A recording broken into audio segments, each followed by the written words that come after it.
So let's review. What is the theme of Shavuos? See, everybody thinks, and it is receiving the Torah, right? But in our context, we identified something else. It was not just about receiving the Torah. We said that the theme of Shavuos is choice, that Hashem chose us to be His people, and that we chose to dedicate ourselves to Hashem. And the nature of choice, if it's a free choice, is that it's not influenced by anything. So Hashem chose us not because we're the best, the smartest, the most dedicated, the most religious, because then it wouldn't be a choice. Then it would be us selling ourselves to Hashem. So the fact that Hashem chose us tells us that this is a time where Hashem expresses the essence of His being in this choice. In the same way as any time that a person makes a true choice, they're telling us who they are rather than the value of the item. So in the same way, when Hashem chooses the Jewish people, that is an expression of who Hashem is. And that tells you that the relationship that Hashem has chosen to forge with us is a relationship that goes right to the essence of His being.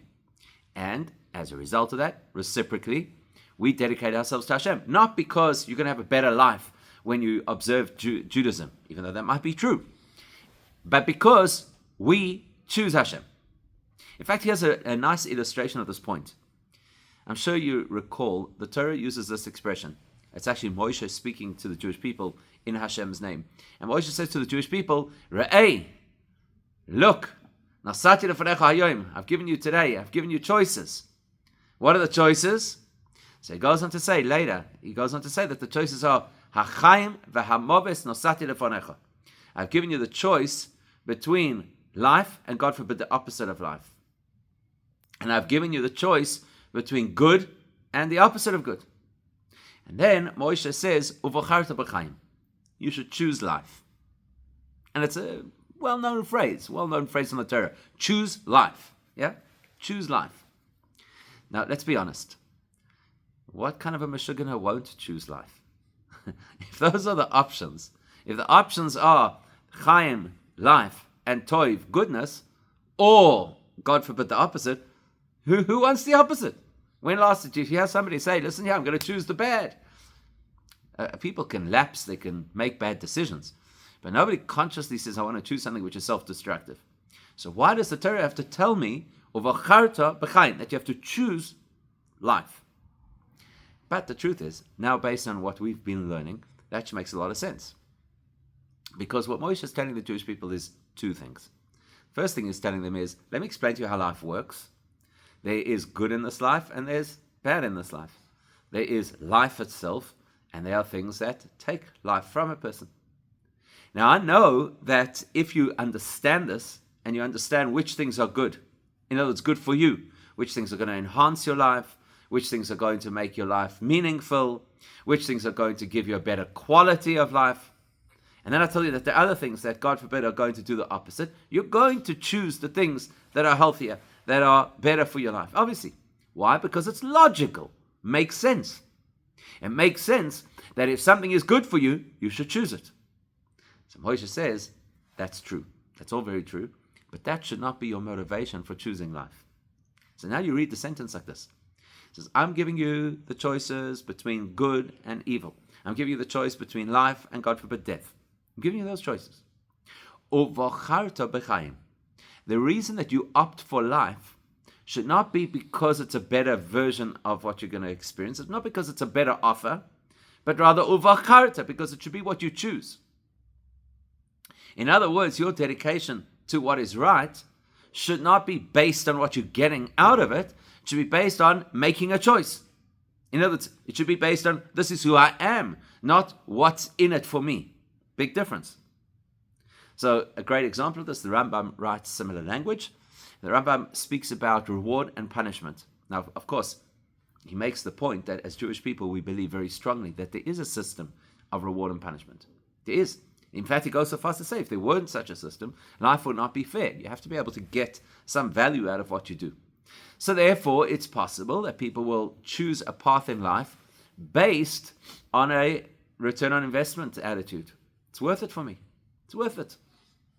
Let me spend a bit of time now doing things that are not so comfortable, they're not so easy, they're not so convenient. So I won't eat anything that I want. I'll only eat what the Torah says I can eat.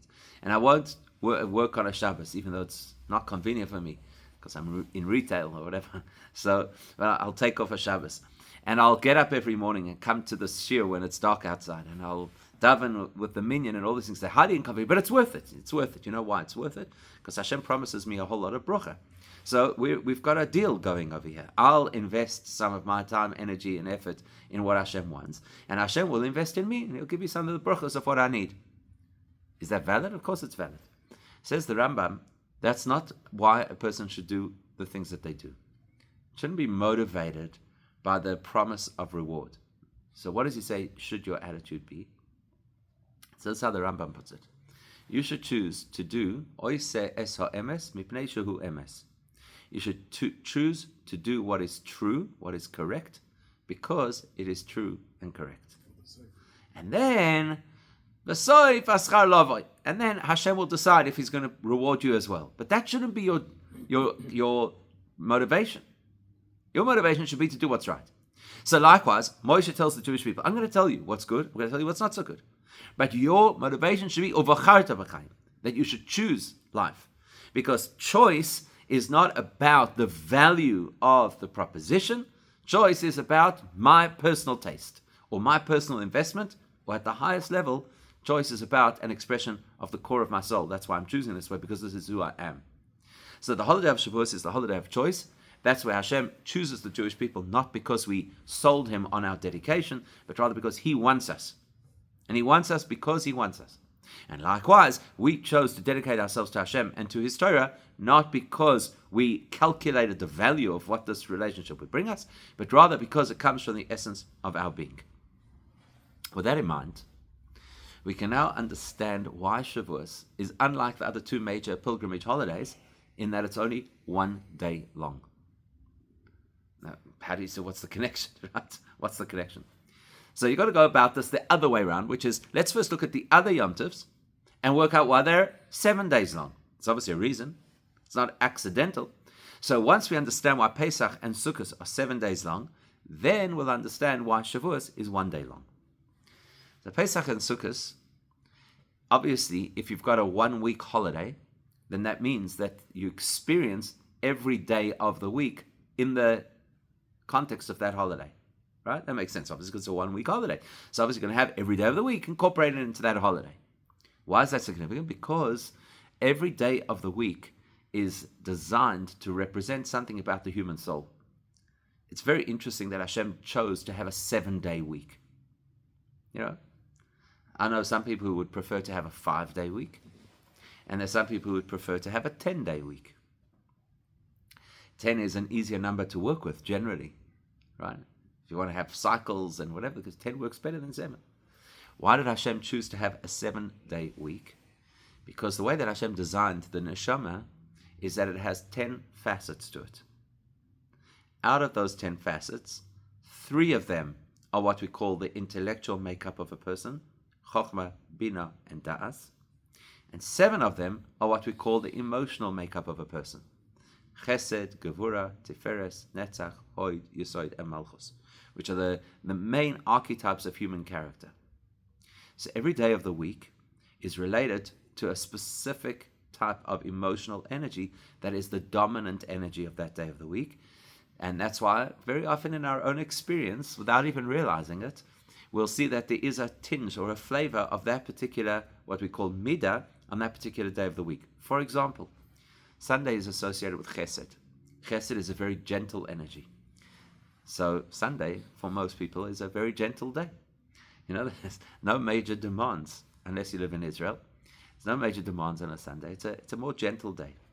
Whereas Monday is a tinge of the energy of Gevura. Gevura can be very harsh. Gevura can be very difficult to navigate in the same way as you could have a Blue Monday.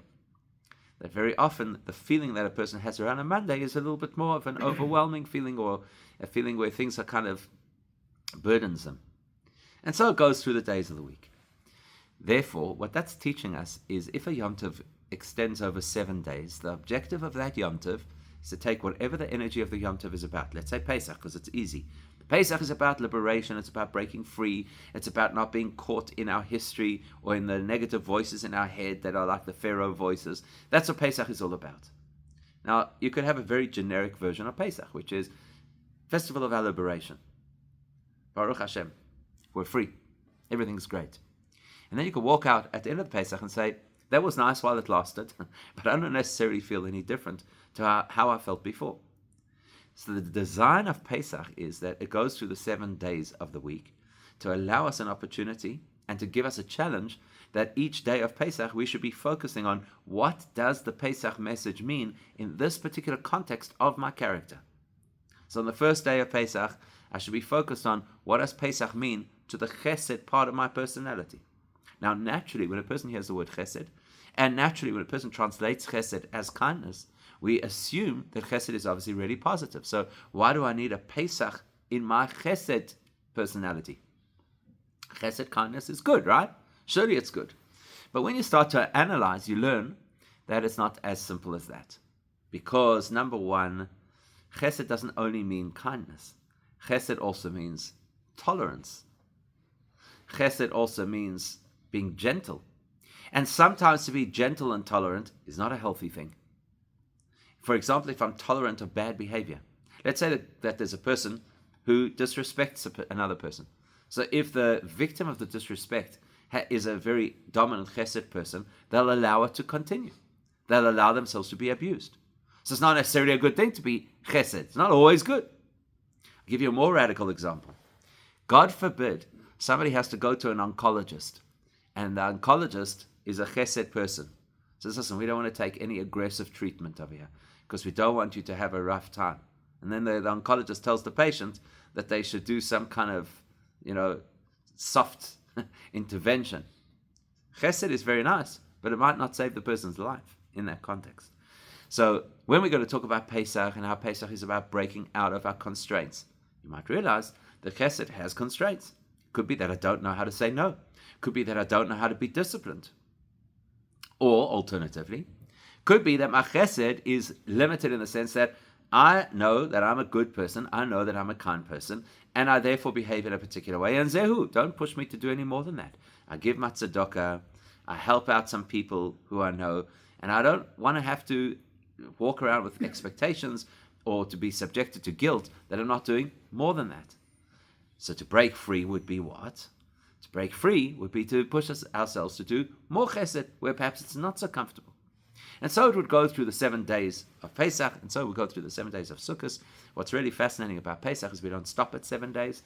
We then launch a much more advanced program called the Omer, where we then expand it out into 7 weeks. But that's subject for a different conversation. The point is that what happens on a major Yom Tov is that we are offered an opportunity to work through all these different elements and aspects of our character so that the spiritual journey should touch all the different aspects of our character. To put it a little differently, what we're doing on a regular Yom Tov is we're dealing with the details of our experience. The details of my experience include 7 different facets of my personality. That's the detail of who I am. And whenever a person is dealing with something at the level of detail, it is a lengthy process and it is a complex process because there are all of those details to deal with. As we know from our own experience, right? If you have to tackle a problem, so you've got to think about this element of the problem, you've got to think about that element of the problem. It takes a lot of time. Let's say that a person wants to shift their business. So you've got to think, what do we have to do differently in marketing? What do we have to do differently in terms of procuring the materials or the product? What do we have to do differently in terms of managing the staff? There are many, many steps, right? When there are many, many steps, so A, it takes a long time, but B, much more importantly for our conversation, not only does it take a long time, but eventually you could reach a point where you can only address, let's say, 80% of the steps. And there's certain things you just can't fix. And that's what happens also in a person's personality. It could be that I'm able to shift myself this much, but I'm not able to shift myself absolutely. Shavuos is a completely different technology. Shavuos is, we're not going to deal with the details. We're not going to deal with the facets of our character. Why? Because Shavuos is the day of choice. And choice speaks to the essence of who I am. When I'm at the level of the essence of something, there are no pieces of the essence. There's only one essence. An interesting way to illustrate this is like this. If you look at a human being, you could say listen, you're an amazing person. You have many, many assets. You have many, many traits. You have many, many talents. Right? You could say that. Some of them are better, some of them are not so good. So you could have a person who has an incredible mind, they don't necessarily have such a soft heart. You could have a person who's very warm and embracing and compassionate, but not the smartest, right? It's possible. But when you look at a person's essence, there's no distinction between, for example, the essence of your brain or the essence of your finger. There's no difference. Meaning to say, whose brain is it? Mine. Whose finger is it? Mine. When my brain is working, who is it expressing? Me. When my finger is working, who is it expressing? Me. So when you're at the level of the essence of something, there is no division. There's no pieces of the essence. The essence is one singular essence. Right? You could only have one essence of anything. So when I'm talking about the holiday, which is the holiday of choice, and choice is a reflection of the essence, it's the essence of Hashem that's being expressed. It's the essence of me, my neshama, that's being expressed. That's why I'm committed. Oh, you're talking about the essence. The essence is a one-day experience. There's only one facet to the essence, and that is the essence.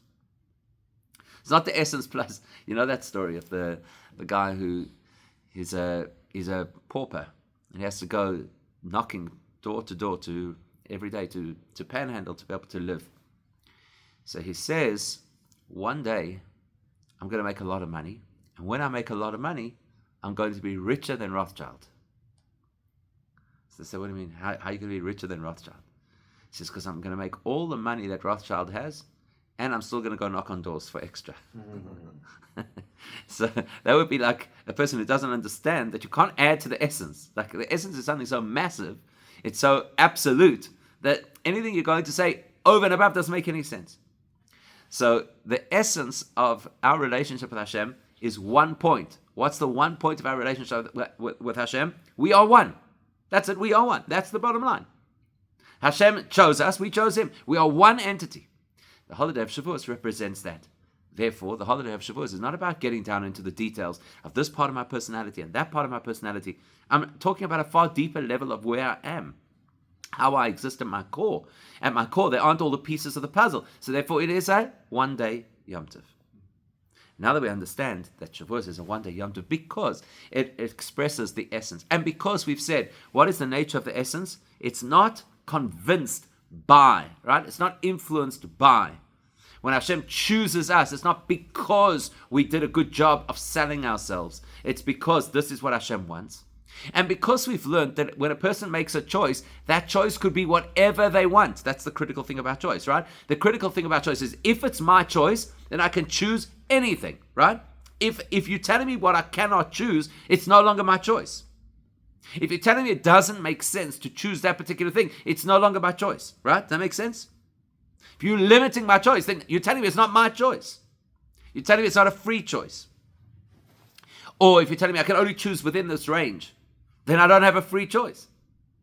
So therefore, when we're dealing with the essence of Hashem, or when we're dealing with a manifestation of Hashem's choice, then it doesn't have to be a day that already has a value, like a Yom Tov, in order for Hashem to choose to make it a valuable day. That makes sense? In other words, when you think about Shabbos, what makes Shabbos special? I don't choose to make Shabbos special. Shabbos is packaged as a special day. Hashem firstly rested on Shabbos. He gave me a certain template that I have to use on Shabbos, which is I can't do regular work, and I've got to make Kiddush, and I've got to spend extra time in Shul, and I've got to turn it into a meaningful day. So I'm not choosing to make it into Shabbos. It is already a package that was sold to me that's got a whole lot of spiritual value. Or you could even twist it from a different perspective. Once Hashem has designed Shabbos to be a holy day, then Hashem is no longer choosing Shabbos to be a holy day because it's already been designed to be special. When it comes to the holiday of Shavuos, which is the holiday of the expression of Hashem's choice, and now we have to have enough time to bring all of the sacrifices of Shavuos. We have to, because A, not everybody will manage necessarily on the first day, or B, we saw that there's even an opinion according to Beis Shammai that there's reason why you can't bring some of the sacrifices on the first day, on the day of Yom Tov. So Hashem doesn't extend the Yom Tov for another 6 days. He says, you know what, you can bring the sacrifice on a weekday also. You know why? Because I could choose to make a weekday significant. It doesn't already have to be a yontif. It doesn't already have to have value. It doesn't already have to be upgraded before you could use it for my purposes. I'm choosing to take a regular Wednesday and turn it into a holy day. And so that's why it is, okay, we just finished yesterday the period that you don't say Tachanun after Shavuos, but that's why you don't say Tachanun. Today we say Tachanun, yeah. Right? That's why you have that period of days after Shavuos that are, it's not just the afterglow, it's not just that Shavuos was so powerful and therefore we're still feeling the celebration. It's that Hashem is illustrating to us that this is the time of His choosing, and He can choose to make ordinary days special in exactly the same way as He chose to make us special, in exactly the same way as we chose to make our commitment to Hashem. And that's really what this holiday is about. And that's why it's so powerful. And that's why it affects the world in a different way to the usual, where it's able to affect the ordinary and make it holy. And that's a lesson for us. That when we choose to dedicate to Hashem, then we can take the ordinary and make it holy as well.